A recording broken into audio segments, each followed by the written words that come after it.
le doy la bienvenida a este espacio a Guillermo Cruz, a Memo Cruz, director de Quinto Poder. Mi querido Memo, nuevamente felicidades por el 4º aniversario y vaya nota que publican, vaya reportaje sobre esto que es escalofriante y que de alguna manera confirma lo que dice la gente de a pie, la gente que denuncia que las cosas están de la chingada entre las policías municipales, estatales y las autoridades a esos niveles. Te mando un abrazo, Memo.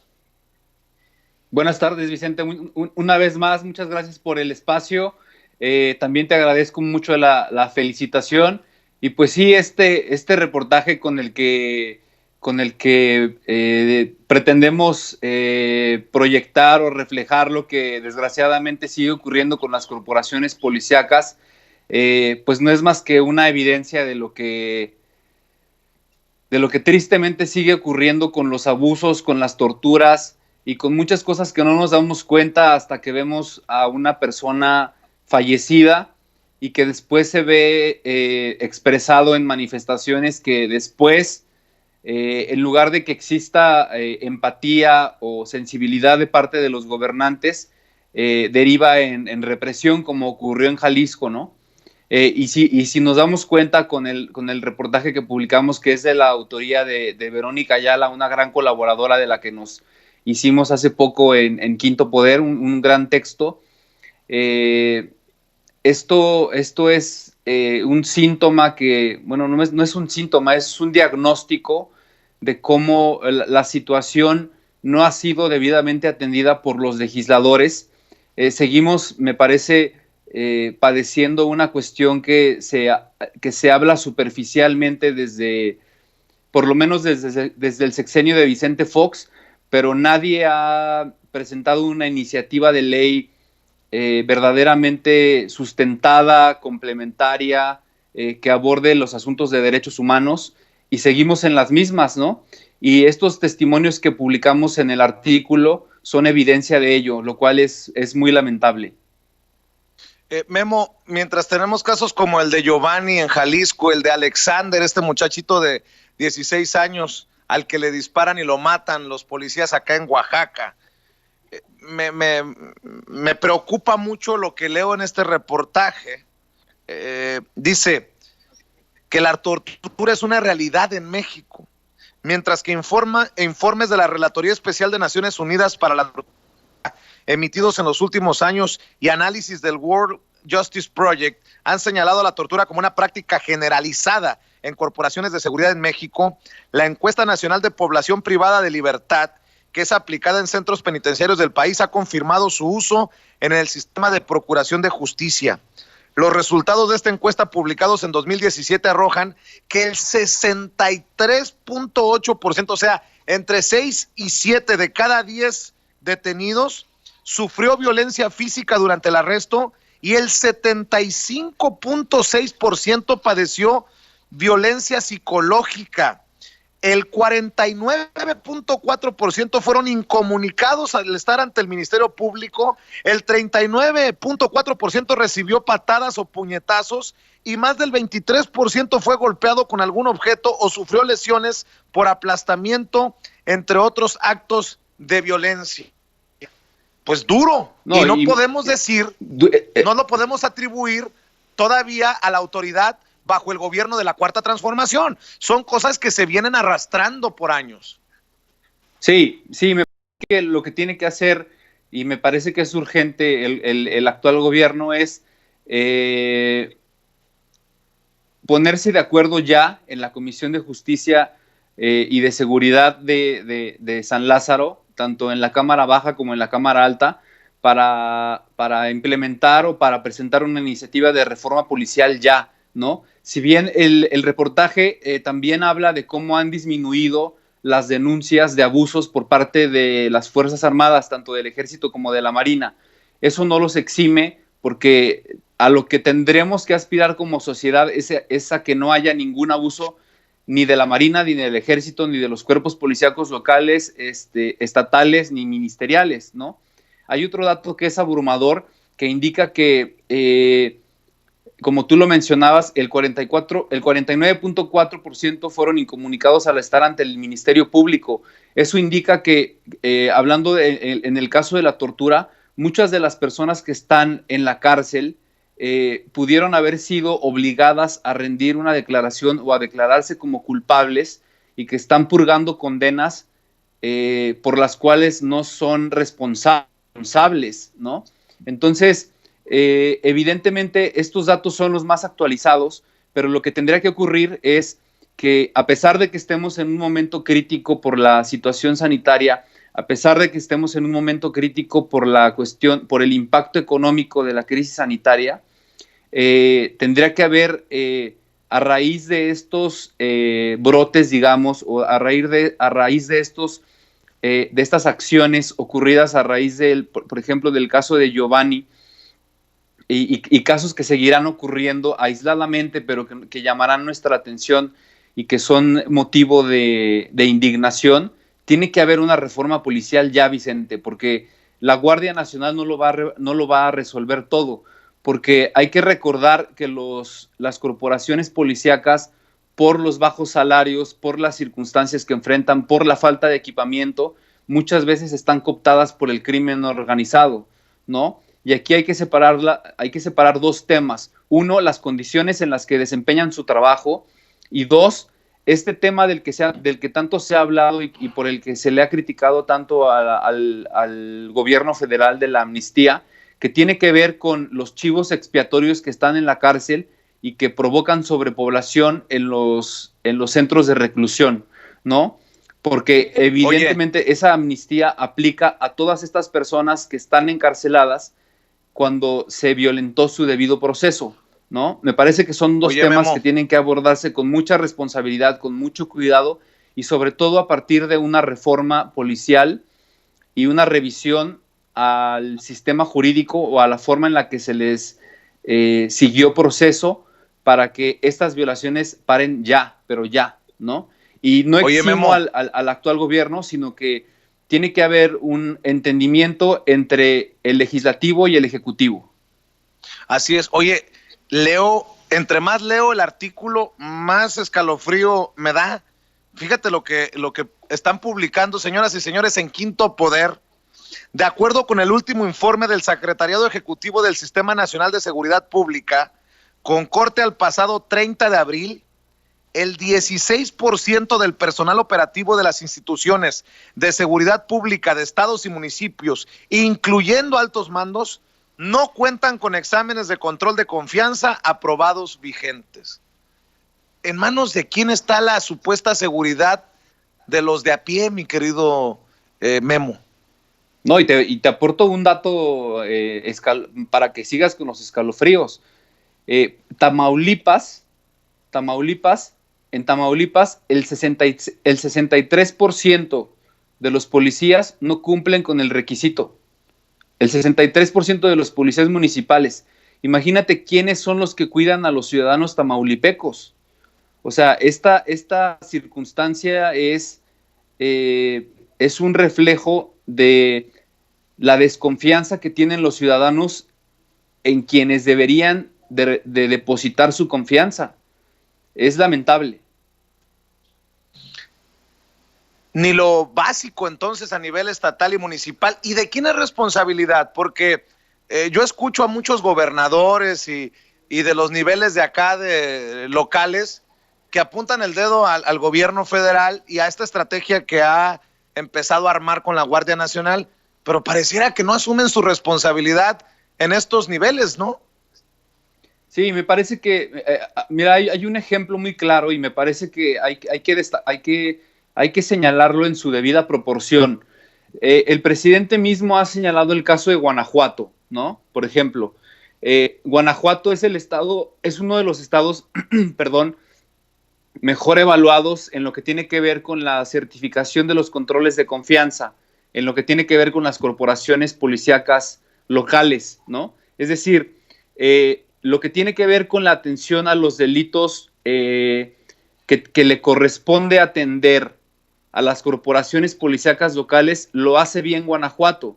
El asunto se perturba cuando se disparan los asuntos del fuero federal, ¿no? Que tiene que ver con la disputa que existe en Guanajuato, por ejemplo, con el caso del cártel de Santa Rosa de Lima, del famoso Marro, con la disputa con el cártel Jalisco Nueva Generación que encabeza el Mencho, ¿no? Entonces, ahí tenemos que ayudarle a la gente a entender que hay delitos del fuero común y delitos del fuero federal. Me parece que quien está en una circunstancia doblemente peligrosa, para no usar un adjetivo inexacto, es Tamaulipas.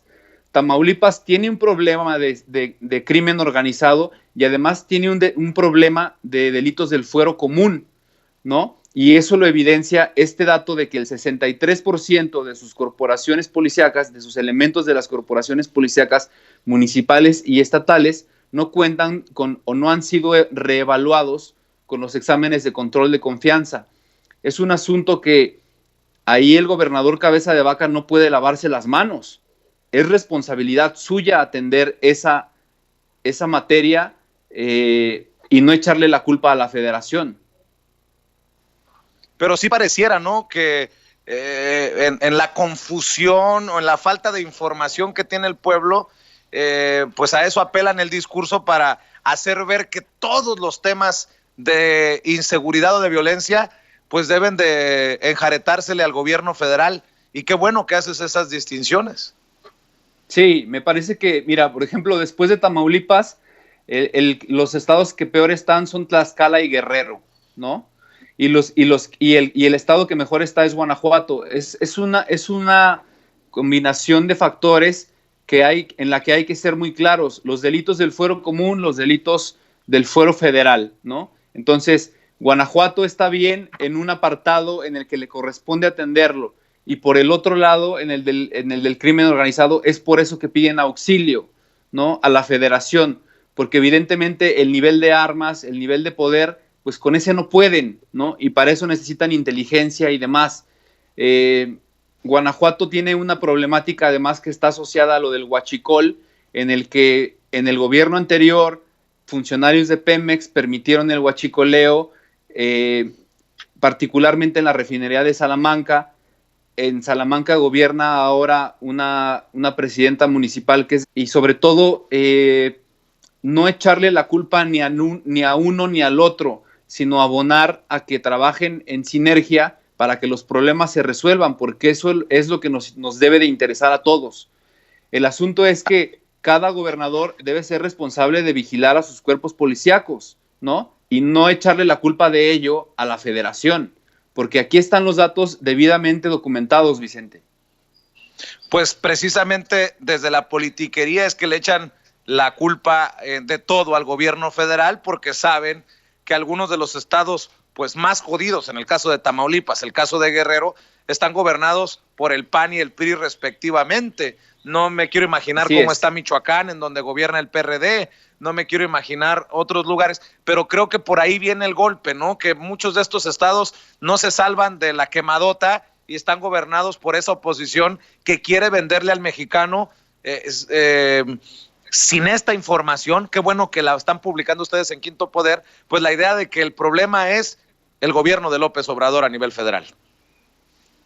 Exactamente, y me parece que la audiencia debe de entender que, y en parte por eso nosotros nos hacemos llamar Quinto Poder, porque el Quinto Poder tiene que ver con que el Quinto Poder, el primer poder es el ejecutivo, el segundo es el legislativo, el tercero es el judicial, al cuarto se le llamaba a la televisión o a la radio, y el quinto poder somos los que estamos en digital, las redes sociales, ¿no?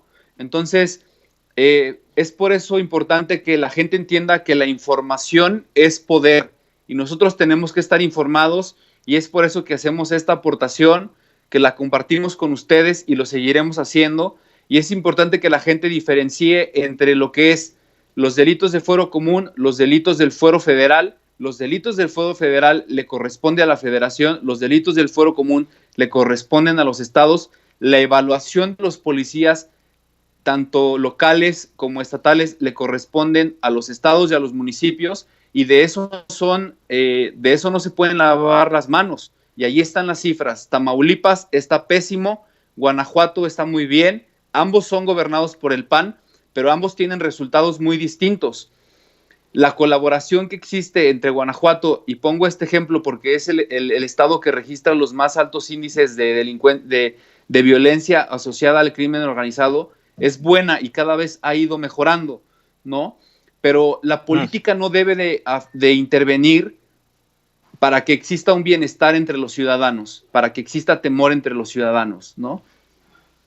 Sí, y yo creo que es difícil para la gente definir fuero común y fuero federal en momentos en que las balaceras están a la orden del día, en que, que permea la violencia, la inseguridad, y pues no hay tiempo ni siquiera para reparar en si son fuero común, fuero federal.